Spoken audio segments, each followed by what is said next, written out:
That's how we own it. What's up, family? It's your girl, Tamika D. Mallory. And it's your boy, Mysonne, the General. And we are your host of Street Politicians, the place where the streets and politics meet. There's a lot of stuff happening, but today we've got to keep our show tight because we're covering a very significant story. We're talking about Tanisha Chappell. She died in an Indiana jail. And in July, so this is a very recent situation. And we've been covering it and talking on our social media, but we know that it is not easy to get the attention of the world when Black women die, and particularly when they die at the hands of the state and those people who are supposed to protect us.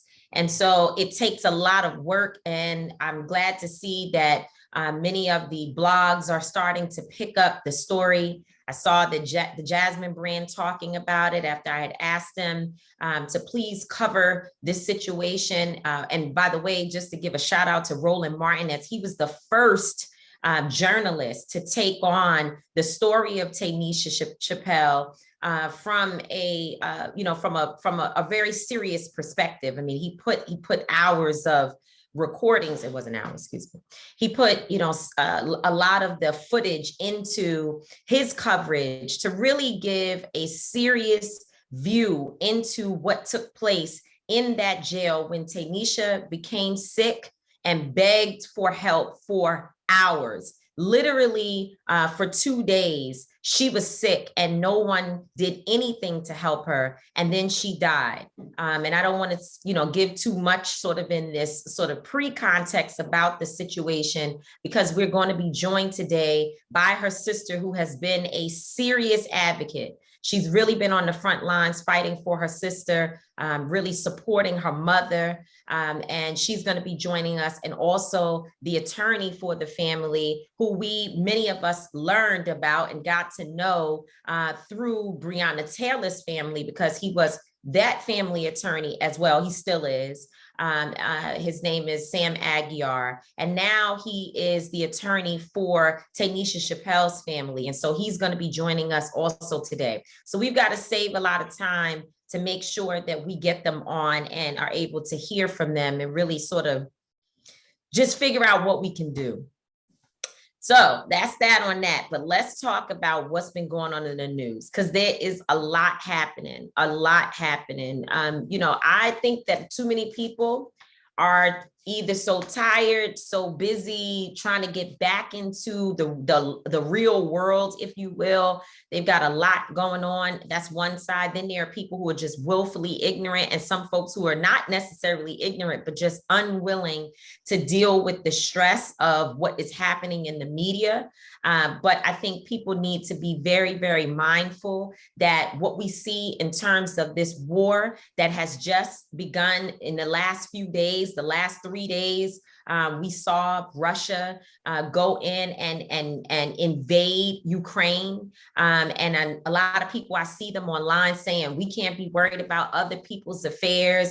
That doesn't impact us. We've got our own stuff to deal with. And I agree 100% that there is too much happening right here on US soil that we have to address, and that we have to still be fighting for. And we can't allow the federal government to be so caught up in dealing with international affairs that they somehow overlook the voter suppression that's happening in this country, because there are elections happening all over the country where I'm hearing people say that there are voter suppression efforts. I just had a conversation with Lee Merritt, who's running for Attorney General in Texas. And he said that there's so many different issues happening with ballots being closed, polling locations being closed because of ice and the cold that is there in Texas, but then also mail-in ballots being rejected at the largest numbers that they have ever seen in Texas since they've been accepting mail-in ballots. And when they try to reach out to the federal government, it's like, well, there's a lot going on with Ukraine. So I understand that. But nonetheless, if we know anything about war, And we understand that our government is going to get involved because America is the superpower at the table with NATO, which is where all of the sort of the State of the Union, which means all of these countries come together.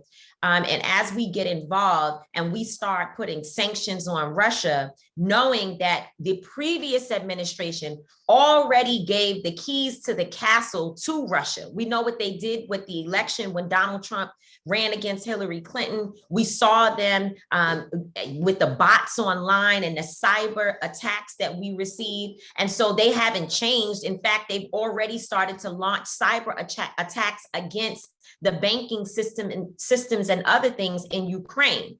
So that is going to be our reality very soon. Gas prices are already high. We're already in inflation, but this will cause more devastation, which will ultimately trickle down to more gun violence and more issues in our community. So that's what I have to say about it. I don't know what you think, but this is not something that we can ignore. World War III is upon us. And we know that American troops, our children, will also be impacted by what is taking place overseas. I think for a lot of us, war is so far removed. It's like this things you see in the movies and you hear about, we come from a generation where we haven't really experienced war in that capacity. So a lot of it's not real to us, right? And a lot of times, I remember seeing it like, war is fought on foreign lands. It doesn't really touch, but as we grow, we understand the financial, effects that war has on everybody. As you said, America being the superpower and having allies, when war happens, we have to protect our interests in some regards. If we are trading with countries, if we have different business deals and deals that we have going on with these countries, then we have to be involved in these wars. And ultimately, like you said, these people will have our babies sign up for wars. We already have our military will be in there.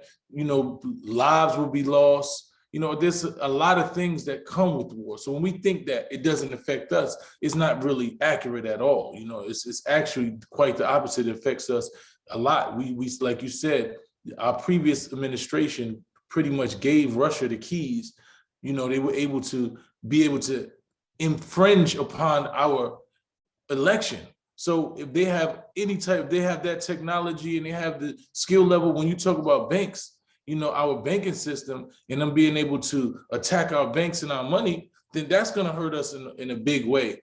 And I was saying today, we never know. War is such a crazy thing because we don't know what we're fighting for most of the time, right? Every country that's going to war has a completely different narrative about why the war is. I was listening to CNN and we have a narrative here why the war is, and then Putin is saying that he's protecting people who have been prisoners and their will have been opposed upon them. He's protecting people, So when you look at both sides, everybody thinks that their plight and their reason for war is just, and it's just so crazy. And us as just civilians and citizens who live in the country, we don't know nothing but what the news tells us. We don't know, right. Like especially when we pay attention to prior wars, right?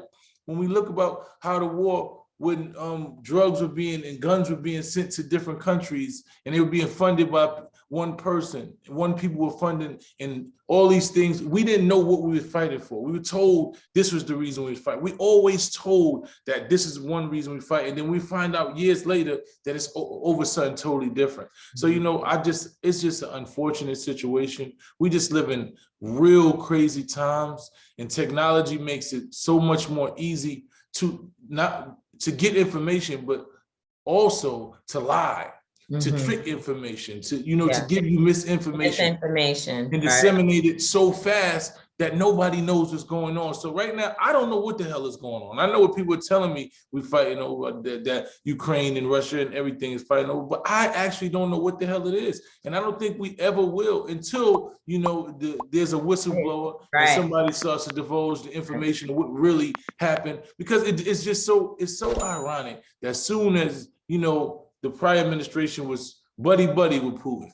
You know, as soon as this happens, now it's war. Like, I just don't know what these chess plays that these people are making and how, you know, how they pretty much gamble with our lives. Yeah, gamble with our lives. And I tell you, the trauma that people are experiencing from all of this stuff, it's a lot. You know, speaking of trauma, just looking at this week, we won in the civil rights matter. The federal government was able to secure conviction of hate crimes against the McMichaels and the other guy. I don't even know his name, and I'm not even going to try to remember it, but the murderers of Ahmaud Arbery. And it's a win for sure. And listen, we talk about accountability and justice, and we know that justice looks like not even having Ahmaud Arbery dead, right? Not even having to talk about this and have his mother and father and others struggling and stressing and fighting to try to get a little bit of accountability. We don't want to see any more Ahmaud Arbery's. And so we know that that's what real, true justice looks like.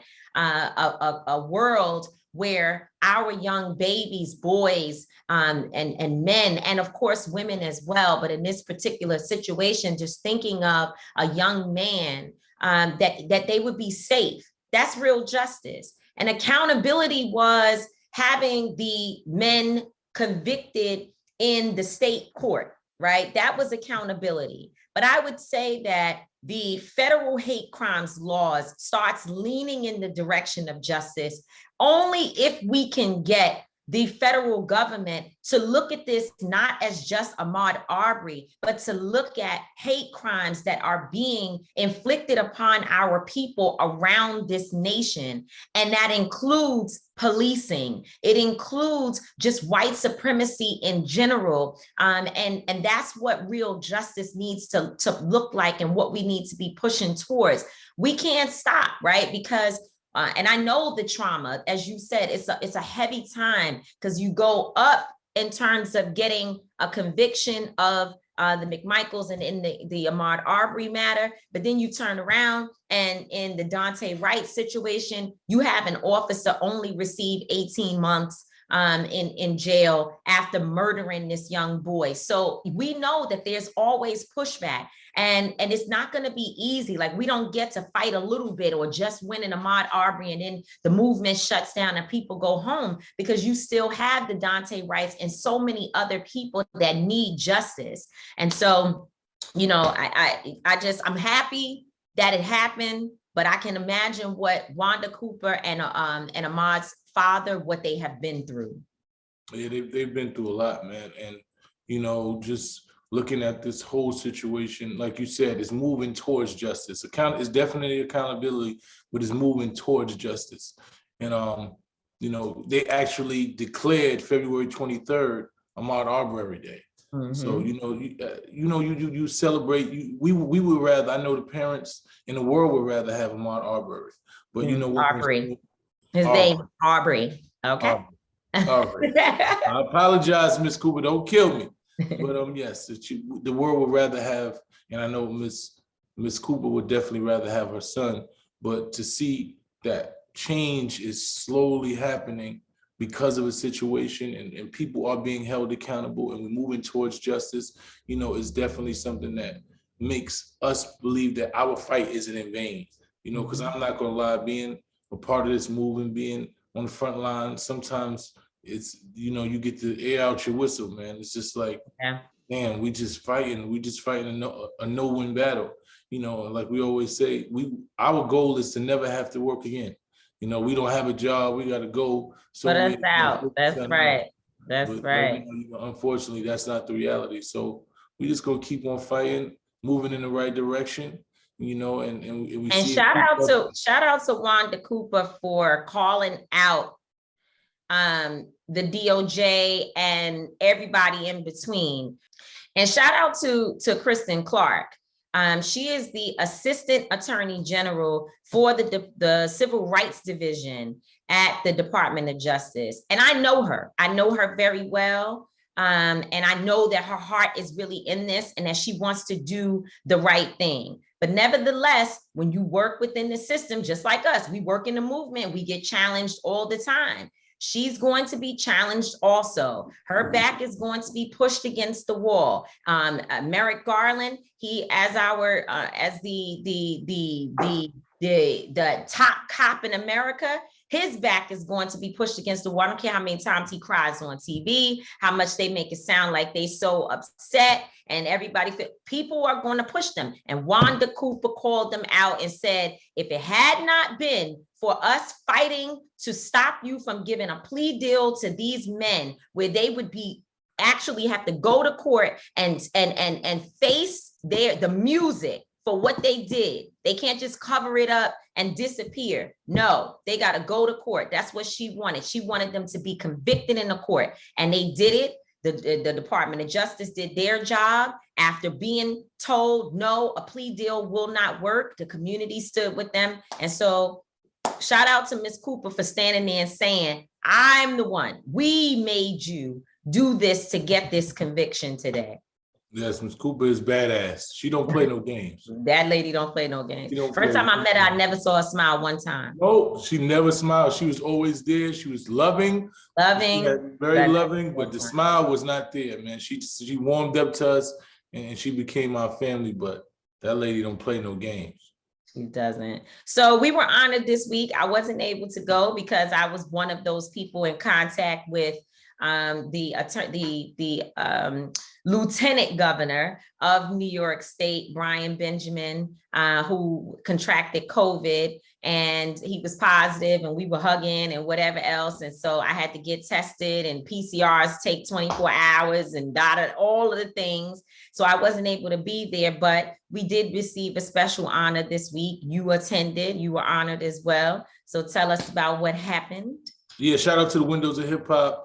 And the Elements Awards, the Hip Hop Elements Awards, they honored us for our contribution to, the hip hop culture through civil rights and through our activism. And it was a beautiful event. Shout out to my brother Amadeus.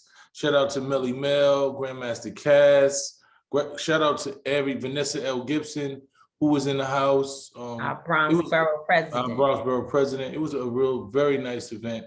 I've been there. This is probably my third time I was there when they honored Fat Joe. So me and you were amongst the honorees, along with Amadeus and A Boogie, who wasn't able to make it either, who got caught from a flight from across seas that couldn't make it in time. So, but it was a beautiful event, man. So shout out to them for honoring me. It's always a beautiful thing to be honored by your home. I've been screaming BX and Bronx as a hip hop artist for so long and representing that so long. So when you're recognized and honored by the people that you actually stand for, is a different feeling. So shout out to them. Wow, I'm happy that you were on. When they said they were honoring me, I was like, I kind of get how, I try my best to make sure that I'm relevant in the culture, but I see you being that honoree even more. And while it was happening, the awards was happening, I was so sad that I wasn't there, but I text you like, you really deserve this because you do represent the Bronx. And, and as an artist, I don't think that people, and you're not alone. It's a lot of artists out here that are not properly noticed for the work that you guys do, and just being an artist, dealing with all the stuff that comes with artistry. I've watched you do that, and I know how challenging it is, especially to try to go against sort of the trend and really stay true to your artistic flavor and who you are. So I'm proud of you and proud of us, and thank you so much to the Elements. What is it called again? The Elements. Hip Hop Elements. The Hip Hop Elements for giving us that honor. So speaking of artists, I and you and I have had war battles off screen about this issue with Meg Thee Stallion and Tory Lanez. And, my thought of the day today is around that.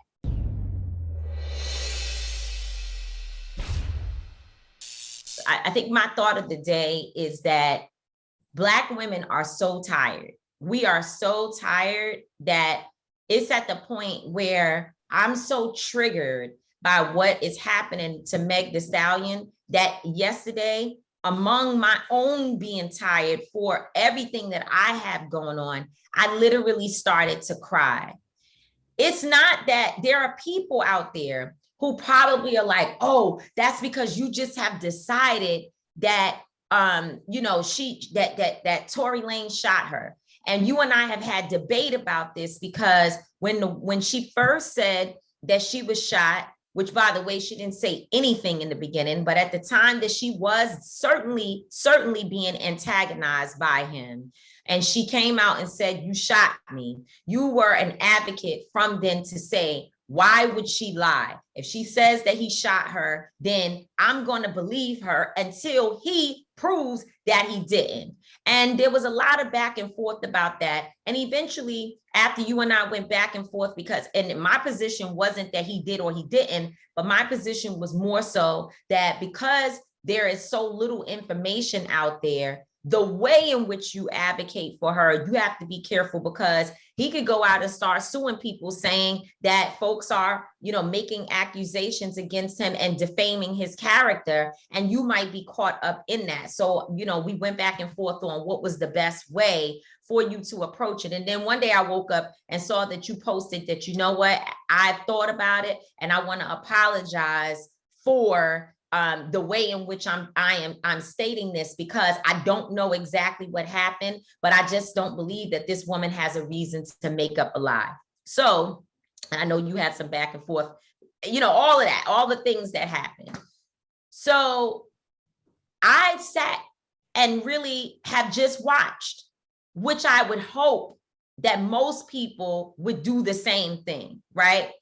No one is saying, I am not saying that because I'm triggered by what is going on with her now, that's because I know for sure that Tory Lanez shot Meg Thee Stallion. That is not my position at all. My position is that none of us know what happened, right? None of us know. But there is a woman who is a victim. She is a victim, and she says that she was shot. And the way that she is being treated, and what makes it triggering to me, is that she is being treated very similarly to other women who have come forward in their lives to report rape, domestic violence, and other very serious issues. It is always our fault, and that our story doesn't make sense, and people finding ways to chastise us, to demean us. I see all these people saying on Tory Lanez's side, and I don't disagree with them, let's wait and see. But even the other day, after I posted about how triggering this whole situation is, there were people who, even when they say wait and see, they still lean towards saying, because she's lying, or it doesn't sound right, or her story doesn't sound right, and therefore we should wait and see. My problem, and the reason why I'm saying that I'm being triggered by how she's being treated, it is not even so much as what what is specifically going on with her and this Tory Lanez situation, except the fact that every few months, I see people coming at her for different reasons. I'm not saying that she's perfect or not, but I've seen what she goes through. I met the sister and have had much conversation with her and believe her to be somebody who's really just trying to grow. But I don't say that she's perfect, because I'm not perfect, because I know that there's shit that I've done and things that I've said that's not right. But it's an onslaught, it seems, that whenever you become a successful woman, you have to deal with people punching and kicking at you from every direction.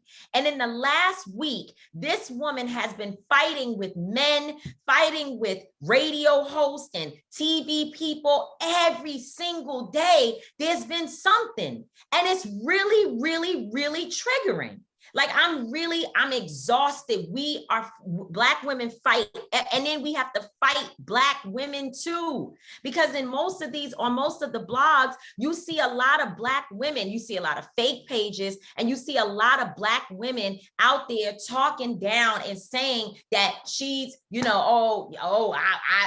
don't believe her. Well, why? Why don't you just, I'm not saying that you have to accept whatever she says, but why not be real about this idea idea that we have to just wait and see what happens as the trial continues. I just don't get it. And for me, I'm trying to figure out, why does the world hate Black women the way in which it does? And why do we as Black women hate ourselves so much? I think for me, right, you know, like we stated from the beginning, I just never seen a reason. I have yet to know somebody who said somebody shot them and he saw them that wasn't telling the truth. That's just something I don't know. So I don't know why in this instance we would think it would be anything different. You know, somebody who obviously had some level of relationship, some level of friendship. I don't think somebody would just lie about who shot them. That's just me personally, you know? So when I just understanding that reality, that was my first thing. But just watching the way that men have handled this situation, you know, just watching the way that, you know, a man is aware that somebody shot this woman, she's traumatized. Whatever it is, if you didn't do it, this and that, the way that you're utilizing your platforms, the way these men are utilizing these platforms to try to degrade this woman and try to just continue to just gaslight her and do shit to her, it's just unbelievable. I just don't know men who move in this fashion. I just do not know men that move like this. Like if she was going, if she's saying this and you knew you didn't do this, you was like, look, we're going to court, we're going to figure this out. I got evidence, whatever it is. But to purposely keep coming out, disrespecting this woman, making music and trying to talk about her, having other fucking whack ass blog sites arguing, talking to this woman this way, it's just disgusting to me. And I just don't know men who move like this. It's also, you know, disheartening to see other women coming at this lady. And it's like, we went through all this Anita Hill and Believe Woman and Kavanaugh shit. And now a woman says she being shot and people are sitting there acting like she lied. And it's, to me, I'm like, then what was I out there with this Kavanaugh shit for? What was I doing all this for? What was I risking my freedom for? If we supposed to believe some woman we never seen before, never heard before, ain't from our culture, never nothing, about something that happened 40 years ago, but we can't believe a Black woman last week that said somebody, that told you somebody shot her a week after she got shot. Like, I just don't understand this shit. It's like, it's mind-boggling to me. It is completely mind-boggling. And then it's not even just that, it's that people come with false information and lies. They said, well, she said this, and she did this, and they said this, and they said they got this, and they said, and it's like, no, well, where did you get that from? Right. Why do y'all come with lies and you're not doing any research at all? You're not because doing there's a big difference between saying that there was no DNA and saying that the DNA is inconclusive, right? There's a big difference in that. Inconclusive means there's DNA here, possibly, but there may be reasons why we are unable to identify exactly who's the person who it matches, right? The bottom line is, listen to me. In gun situations, it ain't gonna be no DNA. It's not always. Niggas gonna wipe the gun off. If I shot you, and I know the police is coming, I'm wiping the gun off. That's just common sense. So that don't have really nothing to do with the reality of a whole situation. When people would rather point at some dumb shit like that to try to discredit somebody, it just doesn't make sense. And at the end of the day, it could mean that he didn't do it, right? It could. We don't know. We don't know, but we don't know. And the problem with it is, like you said, we don't know, but we know there is a woman who is claiming that she was shot, and therefore there should be some deference to that, I would think, right? Or is it preference? I don't freaking know. There should be people who say, well, the fact that she even is claiming that she was shot, that means that I need to listen, right? I need to watch closely. And I need not just jump because, oh, DNA was inconclusive, then it didn't happen and she's a liar. That does not mean that. People have been raped and they've been unable to get the rape kit properly and find the person DNA on a woman's body. We don't know. There's so much more that has to come out. And I'm just saying that we are constantly leaning in the direction of the woman lied every time. Every single time. And you want to know why it takes people 5 years, 10 years, 15 years to come out with their story if they're saying that somebody raped them, right? You wonder why it takes them that long, because they don't want to even deal with it. They don't want to deal with women, men, other people, their jobs and everybody else chastising them, ostracizing them. They don't want to deal with it.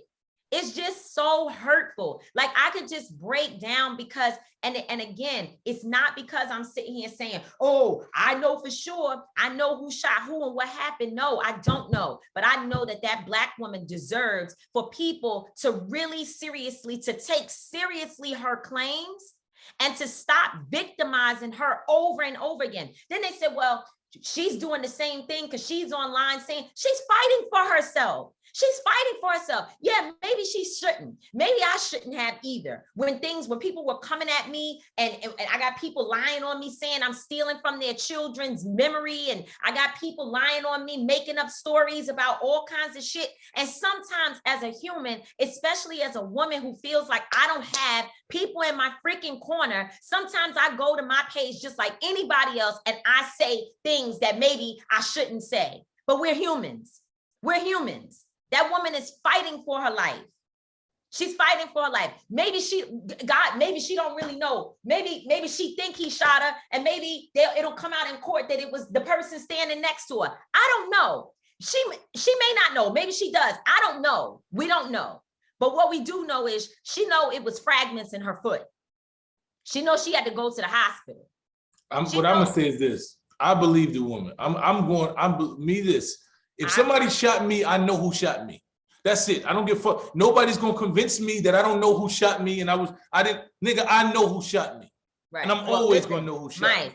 I'm not saying that I'm not saying what I don't believe. I'm telling you what I'm saying. Right. I'm not saying that I don't believe her. What I am saying to you is that people's position that we don't know and she don't know and this and the third, I can work with all of that, right? Because I also do understand that when a Black man is accused of something, it needs to be proven, right? We all agree with that. So I'm just saying that I'm not going to be the one to take the authority on saying, I know for sure, bam, this is what happened. What I will say, though, is that she should be treated like a victim. And I am going to defer, deference was right, I am going to defer to her because she is a victim. Now, upon me learning that she's a liar, and we find out some other, stuff that is just clear that man didn't do it, I would be the first one to say, Meg Thee Stallion was wrong. And that, we should not allow people to get away with wrongfully accusing folks and Black men particularly of stuff. And I'll say this and we be done, but I'm sure there are people who are going to say, yeah, but what about this one over here? A woman said this one raped her and y'all didn't say nothing. What we're saying is that woman deserves to be heard also.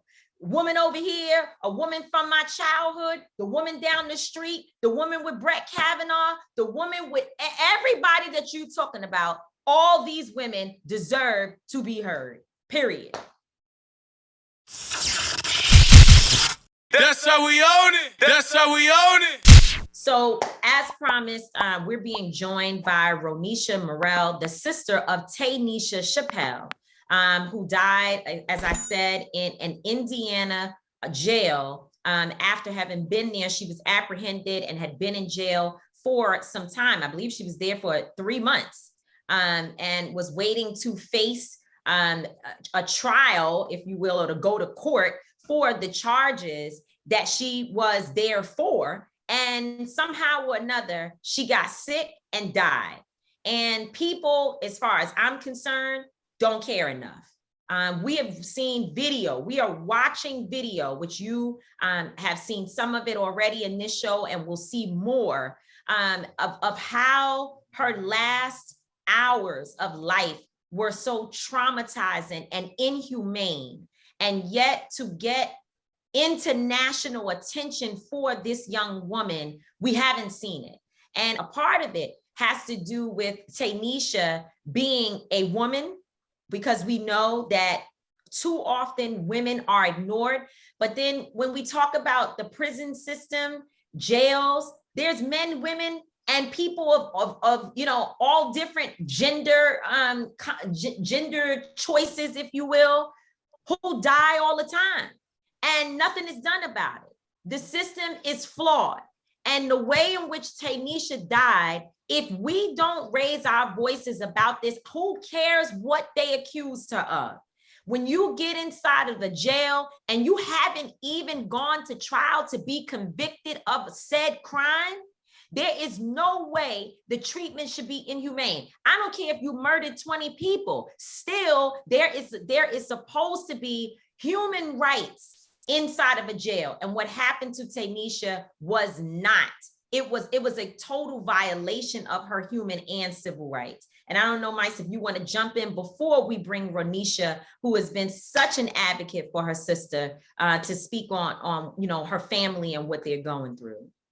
No, I just, I remember everything you said, man. Watching those videos, it just sent chills to me.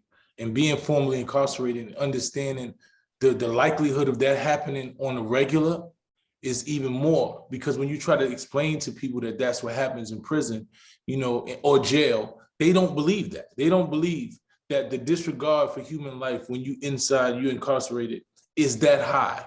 Listening to this young lady scream and cry all night of how sick she was, how she was throwing up, and she was like, she couldn't, like all of these things, and to just constantly be ignored or just treated like you was trash and nobody even cares enough to see what's going on with you. The level of negligence and just the disregard for human life for me there was just unbelievable, man. It was, to me, it's just as equivalent to the man standing on George Floyd's neck as he screamed, "I can't breathe." It's the same thing. If you literally watching someone die as they tell you that they're in pain and they throwing up, and you don't see any reason to help that person like that, that's not even human nature. My nature, I couldn't sit there and allow something like that. I could not allow that. So my heart goes out to her family.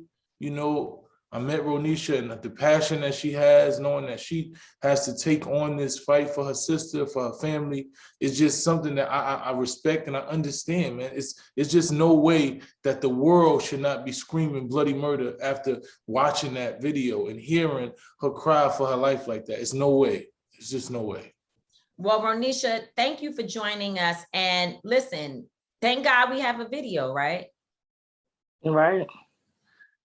Tell us how you're feeling, first of all. I want you to give us a brief overview because repetition matters. And I know you had a powerful interview, two of them that you did with Roland Martin and then with the Shade Room. And so people are starting to talk about it. I even saw Cardi B pick up the Shade Room footage and the coverage, and she is telling people to watch it. But also everyone has to say, but they have to put sort of that disclaimer. When you watch this, know you will be triggered. What has it been like for your family, and particularly for you to watch those videos and listen to your sister in her last hours?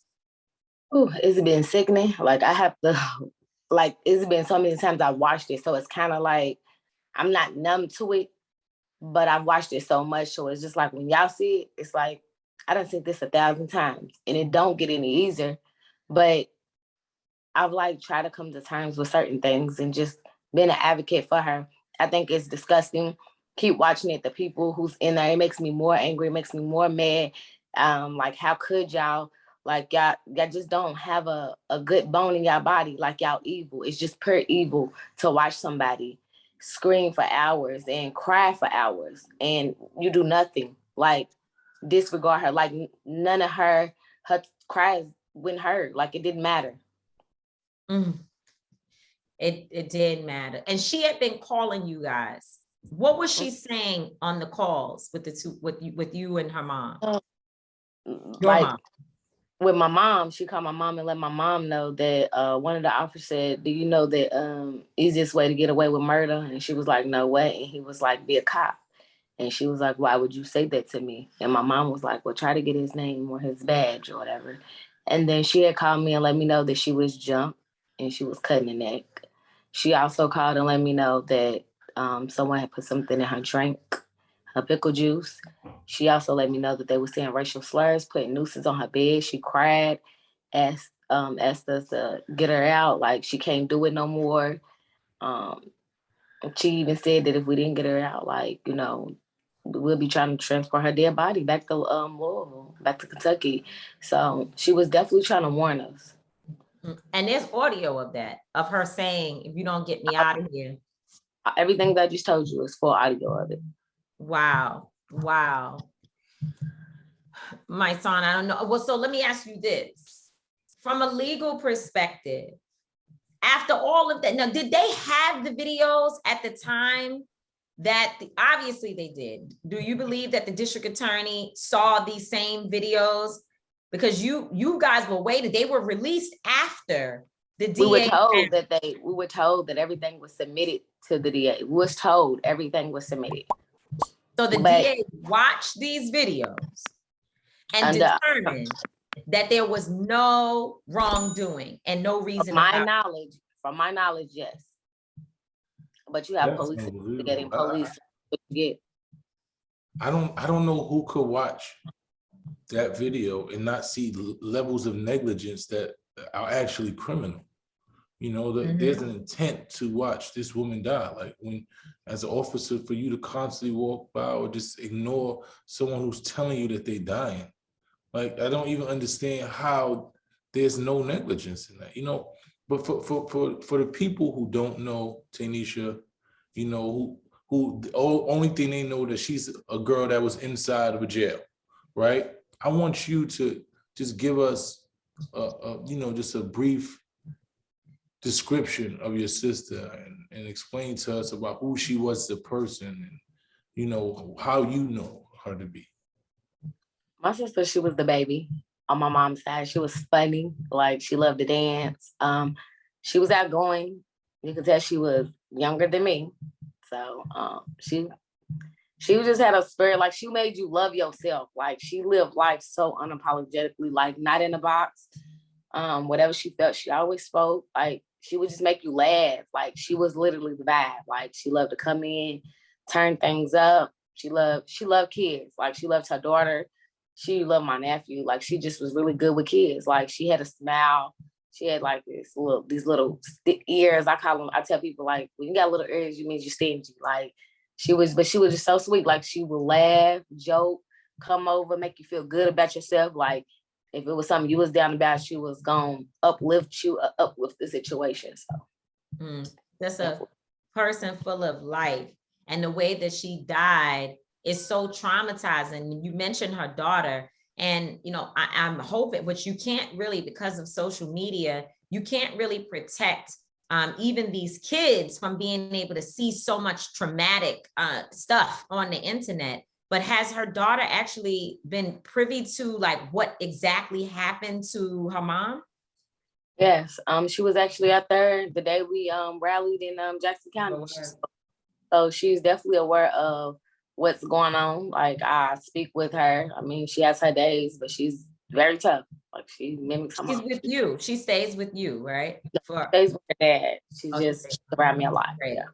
Yeah, because see, that would be the other narrative that, you know, Tanisha was a single parent who didn't have the father of her daughter in her life, and all of these stories, because they immediately turn towards trying to criminalize the victim, right? And yeah, there's, again, all the stuff that happened up to her getting into jail. She was supposed to go to court for that. That was supposed to happen. And am I right? It was 3 months, right? It was 2 months. It was about 2 months. She went in May 26th. May 26th. And then by July 15th, July 16th. July 16th, she was gone. I mean, I don't know. I'm with my son. Bloody murder, right? Bloody murder. Like I told you, if you're negligent homicide, that's right. We can call it for what it is, negligent homicide, because that's what they should get. And that's just how I feel. All of them. And we can talk about Errol 10. Errol 10 definitely should be the first. Who is that? He's supposed to be the nurse there. but he's not even an RN. He's an LPN. So he was in there playing like he can do something. He can't do nothing. So it's on all of their hands. The blood is on their hands. It's so unfortunate, man. Like, what can people do to help at this moment? You know, like we know what we're trying to do. We're gonna try to just highlight and make sure that as much people know about this, as much people are calling for justice, you know, so the system understands that this is not going away, and we're not gonna be quiet, and we're just not gonna let you just tell us that no wrongdoing and no criminal activity happened here. So what would you want us to tell people? What can they do to help? Right now, I would just say keep saying her name. We're working on her page to help navigate you guys a little bit more easier so I can give you our website to go straight to and start supporting there. But for right now, I would just say keep saying her name, keep pushing her face out there. And that's all I really ask for is the support of everyone. Right, because we've watched people advocate for other families and for other victims, survivors, all of that. We've done that. We as a community, civil rights community, social justice community, as organizers, and just as everyday citizens, because there are times when even those of us who do this work professionally every day are not up on every case and everything that's happening, but the people will rise and make the world pay attention. And we all need to be neck and neck working together to support Tanisha Chappell and your family. And so we have said Until Freedom is committed to being engaged in this from the very early stages. We were watching, we've already, like you said, attended a rally with you all and, you know, have been out there pushing the footage. I'm happy to see that people are starting to pick it up, that the story is getting out there, but it's not enough. It's not enough. We need an international outcry so that our federal government will step in and charge everybody involved in Tanisha Chappell's death and that negligence that took place over several days, at least 2 days, while she was in an Indiana jail. Now, let me just say this as we end this interview, and again, thank you so much, Ronesha. When we were in Indiana, outside that jail, I could feel from the officers who were standing around the way that they were looking at us. And I don't know if you felt this, Mysonne, or if you felt this, Ronesha, when you've been out there, but I could feel the energy of people who couldn't care less, and who had the ability, the sickness to do what happened to Tanisha. Those officers were looking at us with a level of disdain and anger and evil that I haven't seen in a lot of places. Indiana is different. And a lot of people have been saying Indiana and the jails there in Indiana, they're different. And if our experience in Louisville, Kentucky, because Tanisha and you are from Louisville, right? You guys live in Louisville. When we participated in civil disobedience around the Breonna Taylor case there in Louisville and went to the jail, we could see how different it is from jails in other places around the country. So as you start getting to Louisville and Indiana, shit get real. It gets real. And what I'm hearing you say is that Tanisha suffered the whole time she was there, but particularly on those last few days. You were going to say something. You are absolutely correct. Indiana, Jackson County, where we was at, like they show you they don't care openly because they never felt like they had an answer to no one. They maybe felt like a family wasn't gonna come at them and stand up for their loved ones, but they show it. They bluntly showed it to us several times. So this is why we should be standing up. We have to let them know, like, this won't keep happening and they won't get away with it. Like, I will keep using my voice. I will knock on every door. I will keep going. That's right. Yeah, the level of racism in that town was just crazy, just in the streets general. But you know, once again, we're here for you. We want to thank you for allowing us to be here for you, for showing up. You know, we want to thank you for your strength and let you know that we're going to continue to say her name and support you through it. So we just want to say thank you. Appreciate you a lot. Thank you, Ronesha. Keep fighting, keep having that passion, and keep on calling us to our best selves. You've been on me, and I appreciate your truth and candor, but I'm gonna push back because that's what we do. And we're gonna do that as we fight for your sister. And as you know, until freedom, we won't leave your side. Thank you. Thank you. All right. Yeah. That's how we own it. That's how we own it. So we just heard from Ronesha Murrell, the strong fighting advocate for her sister, Tanisha Chappell.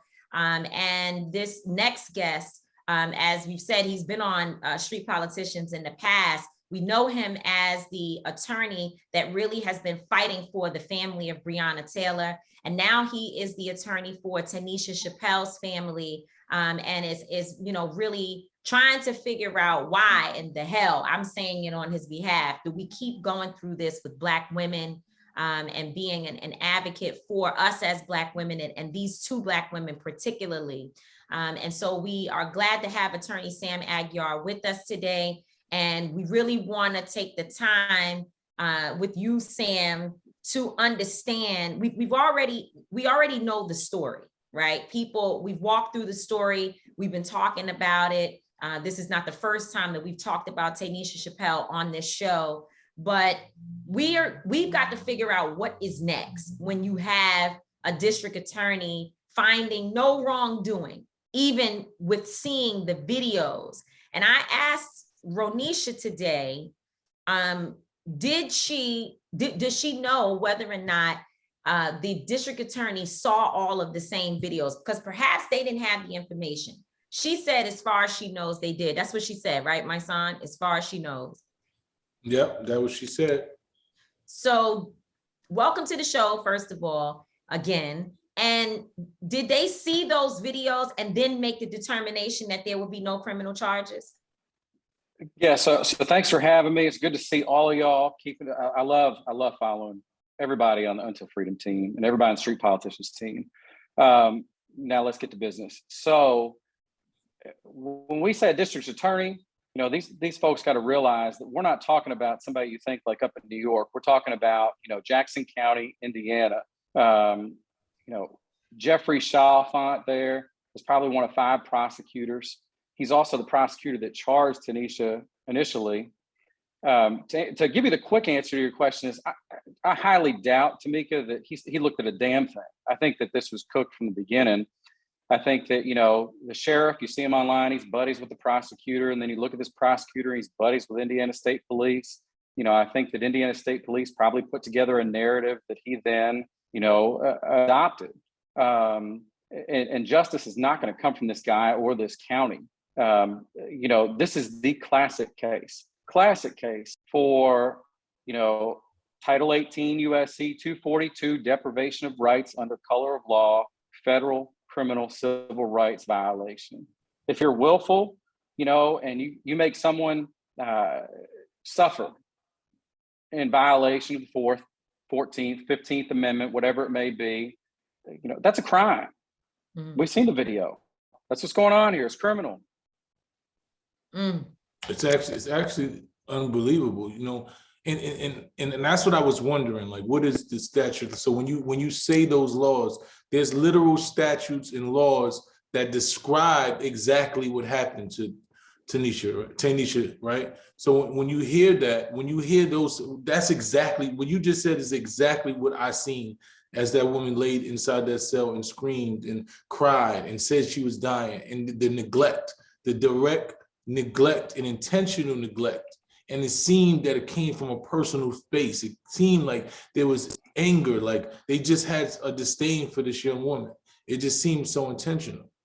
It seems so intentional, Mysonne. And yeah, I mean, the verbatim language is, statute makes it a crime for any person acting under color of law. So that's these are our officers. They're acting under color of law, statute, ordinance, regulation, or custom, to willfully deprive or cause to be deprived from any person those rights, privileges, or immunities secured or protected by the Constitution and the laws of the United States.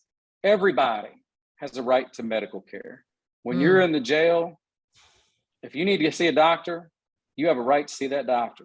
I mean, and you're exactly right. You watch this video and, it'd be one thing, y'all, if we're talking about one guard who had it out for Tanisha and he's ignoring her requests, and we find out there's some personal vendetta shit that's still illegal, it's still a problem. But what's so wrong about this one is that it is systemic in there. I mean, you have female officers, you have male officers, you have inmates, you have a nurse, you have a jailer, you have all these people that don't give a shit that a Black woman is dying right in front of them. That's criminal. Blatant disregard, and the thing is, they have a legal obligation to care, right? These officers and these nurses, they legally are bonded to care. Like, it's disgusting to hear the inmates who, are dealing with probably their own mental trauma, who are dealing with that, but they don't really have an obligation, right?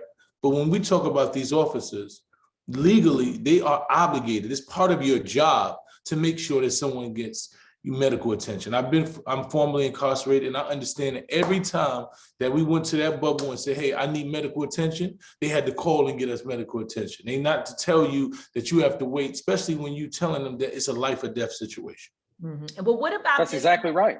But what about this narrative that, well, people fake sickness all the time, and we don't know who's telling the truth or who's not. I want to make sure, Sam, that what you're saying, because and when I say people, I'm not talking about what the jails say. I'm talking about on my own social media account.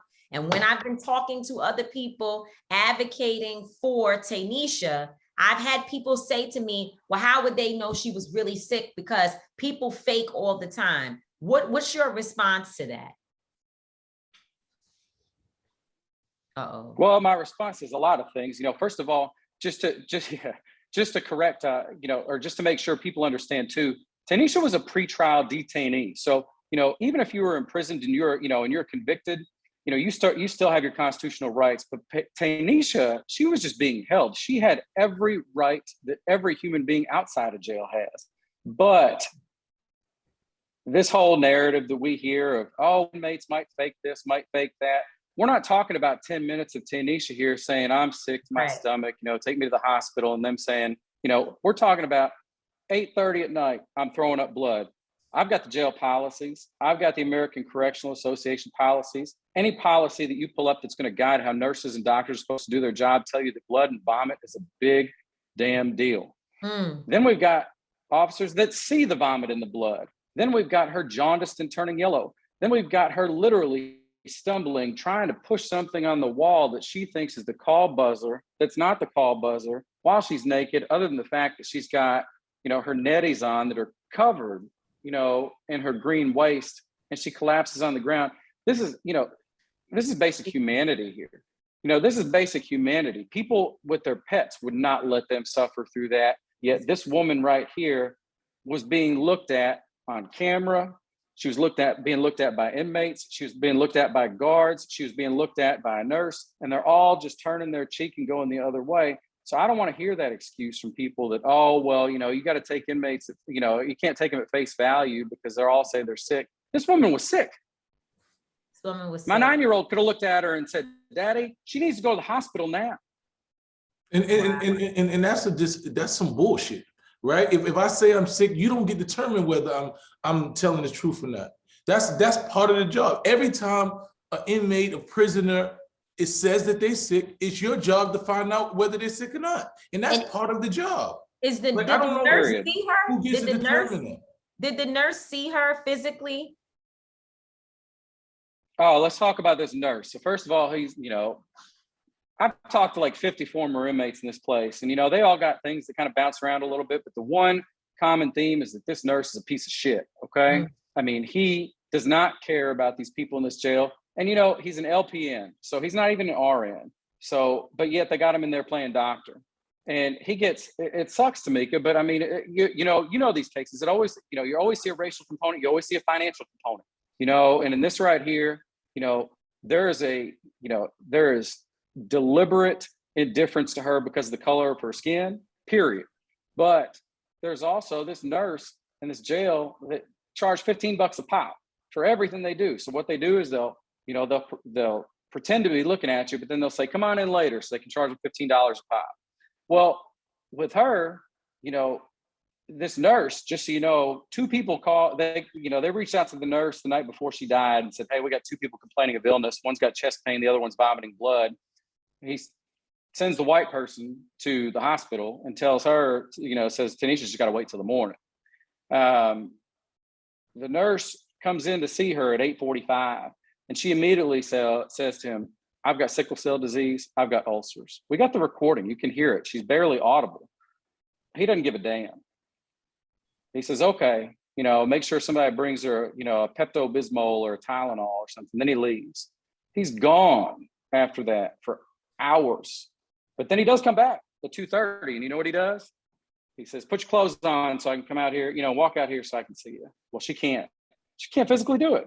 So then he comes back in and yells at her, Miss Chappell, get your clothes on. She can't do it. So the third time, you got to put your clothes on and get out here, or I'm just going to go back and doing my thing. And Tamika, that's exactly what he did. He went on to doing his damn thing because she was sitting there so weak on camera to where she could not get up. And that's it. He doesn't see her again. That's it. Those were his interactions with her that day, period. It's disgusting. It's completely disgusting. Just hearing this, like to literally see it is worse, but just hearing this, it's just like, what kind of human being? Like, where have we? How do we travel so far from morality and this moral compass that we should have as human beings that shit like this is just okay? But it's not traveling far. Unfortunately, we as Black people have experienced this type of murder and abuse since we first were trafficked here to this country, and it hasn't ended.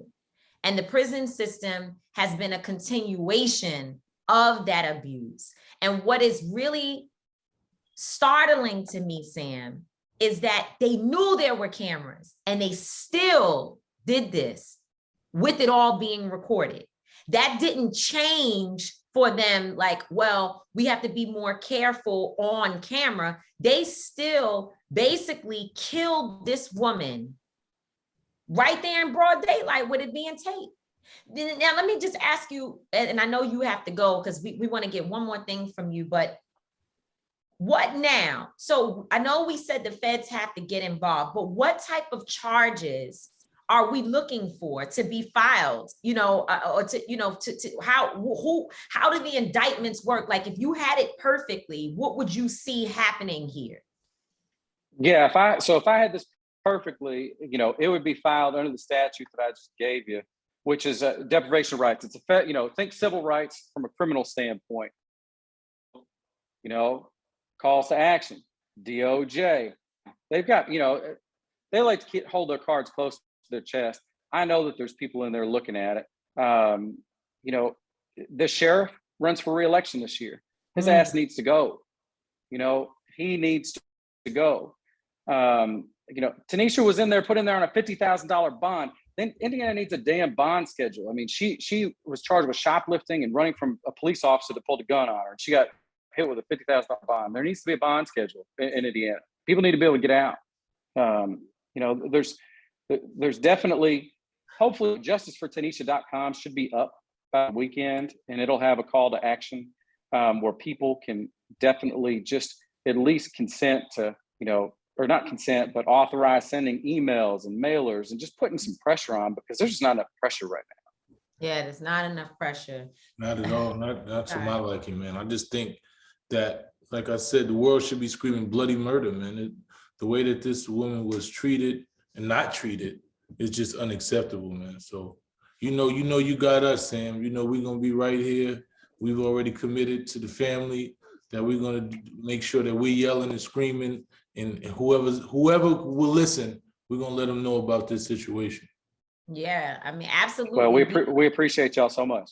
Long live Tanisha Chappell's memory, and may we all fight for her the way we fought for everyone else, because she deserves it. And we cannot allow ourselves to claim this mindset that, well, she was in jail, so it's different from. No, it's not different. It is the same, because if you let these people tell the story, Breonna Taylor was a drug queen pin somehow. George Floyd had counterfeit money and was on drugs. Every time, I mean, I could go. Ahmaud Arbery was committing some type of crime. He had dirty toenails, you know, that's right, why he dirty got killed. Toenails. Dante Wright, you know, he had He some should have never ran the light. car, and then everybody's a criminal. Everybody's a criminal. They see every Black person as a criminal, and they try to tell that story first. Even Botham Jean wasn't in the right apartment. I mean, every time they come up with something. And speaking of Breonna Taylor, before you go, if you could just give us a few moments on what's been happening with Brett Hankinson and this trial, this kangaroo court situation that's going on there in Louisville. We appreciate that little update. Yeah, it's a good little segue. You're talking about the police playbook, you know, following, you know, they'll murder, you know, a Black woman or a Black man, then all of a sudden they spend, you know, the first 15 minutes just demonizing the dead victim. What we got is demonizing going on in the Hankinson court right now. I mean, don't forget, this case is being tried by the same Attorney General's office that, you know, the same Daniel Cameron's office that pulled that shit in September of 2020 that you know, puts him at the bottom. You know, if I had a shit list, like he's literally number one. Yeah. And when we talk about, you know, what's going on over there, it's a sham, Tamika. I mean, you know, it should be a 2 hour, you know, it should be a 2 hour trial at max. You get a couple of firearms people up there to say they're trained, you know, to have target acquisition and not shoot blindly. And this dude just shot through a door, you know, they couldn't see. It was reckless. Should be convicted. Instead, what they're doing over there is they're putting on things, allowing people to say that, Tamika, you'll love this one. They literally tried to say that Tamika Palmer and her family, because they had access to the apartment afterwards, they're trying to insinuate that there was money and dope in there and that they stole it out of there. That's what's going on in this shit show of a trial right now. It is unbelievable. But what does that have to do? Because first of all, to be clear, this is not a trial that really has anything to do with Breonna Taylor at all. Nothing. Except the fact that it happened, you know, the night that she was murdered. But this is about, what is it called? What is that? I just learned that. It's about wanton endangerment for 3 bullets going into the white neighbor's apartment. Going into the white neighbor's apartment. That's what Brett Hankinson is on trial for now. And what you're saying is that they are focused on still Breonna's family, trying to criminalize them, still trying to criminalize Breonna Taylor, rather than a clear and concise focus on what they charged him with, which is shooting recklessly through the walls. It's crazy. I got a message from our girl, Anita Baker, yesterday, you know, and she was like, you know, and she made a good observation. It's almost like the Attorney General is trying to allow a case to go on. Will let all this stuff come in that may exonerate them from criminal scrutiny in a federal investigation. It's crazy. Like, it's absolutely crazy. He's a sellout. It's a sham. But it's also very strategic. Thank you, Sam. We appreciate it. Appreciate you, Sam. Appreciate you all. Keep up the fight, man. We love you, man. We'll see you guys soon, hopefully. Yes, you will. Yeah. All right, likewise. We love you. See y'all. Bye. That's how we own it. That's how we own it. It just don't make no sense, man. You know, like It's this, a lot. It's just a lot, man. We like, you know, we have to deal with we have so many different fights on so many different fronts every day. We go from Breonna, Tanisha, and, you know, the Black women. You know, we talking about Meg, and it hurts me that Black women have to deal with so much. It hurts me that the disregard for Black women is so high. And I get dudes on here like, oh, you be over here simping. It's not simping. It's just basic human nature. What does simping mean? I don't even know what that means. Simping means that you just, you know, that you're being played by a woman. You soft. You letting, you know, you just trying to kiss up to a woman. You just want women to think that you're on their side. You're easy. You're a pushover for a woman. That's what it is. Pretty much being a pushover for a woman. And for me, it's like We supposed to be the protectors of our women. So like, why would somebody have a problem with that? You know, like, of course, I'm a simp. Call me what you want, but a woman should feel protected in your presence. And when they don't feel protected in our presence, when they feel like they're in danger in our presence, then that's when we're doing something wrong with me. But hey, what do I know? You know, what do I know? I don't know. I mean, I'm like, maybe it's, sometimes I really do question my own thinking and my own discernment, because I'm really trying to say, like, if how can you hear everything that has been said, see the videos, and understand the situation, and there not just be a full consensus that a crime was committed? But evidently, that's not the case. So, you know, Tanisha Chappell deserves better, and we all need to be standing up for her honor. And really, there are so many other people who are in these jails that if we fight for Tanisha Chappell, it will change the circumstances of others if we're able to shake this system up. This can't, if they win this, they will kill another and another and another. And it's happening right now as we're sitting here. But if we don't make this a big deal, and we don't use Tanisha Chappell as a catalyst for like a real expose of what's going on in Indiana and across the nation, then I don't know what our movement really means. You're 100% right. And on a lighter note, right? Because this has been a very, very heavy episode, you know, and a lot to unpack. But I don't get it, right?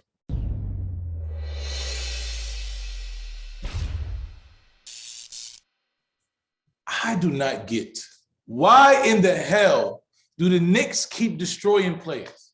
Like, why do you, like, what the hell is going on with the Knicks? Every time a dope player, we get the best players and they come to the Knicks and it's always turmoil from there. It just never feels like, yo, what the hell is wrong with the Knicks? My brother Kemba Walker, man, like Kemba is now, they saying that he's agreed to sit out for the rest of the season. He's probably had his worst season in his whole career being with the Knicks. Came in here at the top, it's like, what is it? I just do not get what kind, and I think it's because of what they did to Patrick Ewing. Yeah, ever since y'all did not let Patrick Ewing into that office, he didn't give him a coaching job, and he got to get hired at somewhere else. He had to go somewhere else. Now he's at Georgia. Since y'all did not let Patrick Ewing into that office, it's been downhill ever since, man. They did it to Marvin. Like, all of the players that I love went to the Knicks, and they pretty much destroyed their careers. How long ago was the Patrick Ewing thing? Patrick Ewing was in the 90s. You know what I'm saying? In the mid 90s. I forgot what exactly when, but Ewing was one of the best players there, you know, and when he retired in the 90s, he wasn't supposed to have to go nowhere else to get a job. They never hired Patrick Ewing. He's probably one of the most famous Knicks in history. And y'all would not hire Patrick Ewing. And Carmen said, okay, we're going to get your ass. Every player that come here, like Celie said, till you do right by me, everything you even think about is going to fail. You know, and it's just terrible, man. Shout out to my brother Kemba Walker, man. I know it's frustrating to come home, being a Bronx native and coming home. You come home to your town and you're like, yeah, I want to play for my team. I want to bring, and then not even a whole season. Not even a whole season. And this is what happens, man. The Knicks got to do better, man. The Knicks. Well, listen, here's what I want to say. The karma definitely, I like the fact that you raised Patrick Ewing as a part of the karma. I didn't know that history, but it's important to note that the Knicks, their ownership, Jim Dolan, this is a man who has actively been engaged in oppressive behavior towards Black and brown people, even outside of sports, okay? That's a history we ain't got time to talk about today, but people should look Jim Dolan up and really understand the type of person that he is and the shady business that he has been involved in New York and around the nation. Remember, he owns Cablevision, and the workers who were fighting there for their rights it's been a lot. And so I think the Patrick Ewing pieces, I didn't even know that. And that's like giving me new perspective. And it actually helps me it doubles down on my theory about Dolan. But I think when people do some research on who Jim Dolan is, you might actually come away and say, this guy is part of the problem, because the energy of the Knicks it's not healthy. It's not healthy. So, maybe our theory is wrong, but I think it's more to be said. I don't think it's just a sports thing. I think it's a God thing. Listen, that's what karma is. Karma is God just talking to you. God saying, okay, look, I'm gonna get you back now. You ain't gonna get away with nothing. You might not get in the wash, you're gonna get in the rinse, man. So, man, shout out to Kimba again, man. Knicks, y'all better get this omen. Y'all need to get some sage. They need somebody. They need sage outside the garden or something, because it just don't make no sense, man. It don't make no sense. And now it's time for us to go, man. Another powerful episode. We appreciate all our guests, Ronesha, Sam Aguiar, and just, I know that y'all watched this video, and if you were watching it, if you listening, then you heard. But if you were watching it and seeing the visuals of this video, it was just really just compelling, man. We got to continue to say Tanisha Chappell's name. We need the world to fight to make sure that she receives justice, and the people who allowed her and pretty much steered her towards her death need to be held accountable. So please make sure that we saying her name, and you're doing everything. If you got a social media, I don't care what you do, make sure that you're saying her name and tagging your favorite artist, your favorite athlete, everybody. We need everybody talking about Tanisha Chappell, because she deserves to get the justice and deserves for her name to be spoken, and deserves for have accountability for what happened to her. So, absolutely. Peace. Once again, I'm not gonna always be right. Tamika Mary's not gonna always be wrong, but we both always, and I mean always, be authentic. That's how we own it. Salute. That's how we own it. Listen to Street Politicians on the Black Effect Network on iHeartRadio. And catch us every single Wednesday for the video version of Street Politicians on iWomen.tv. That's how we own it.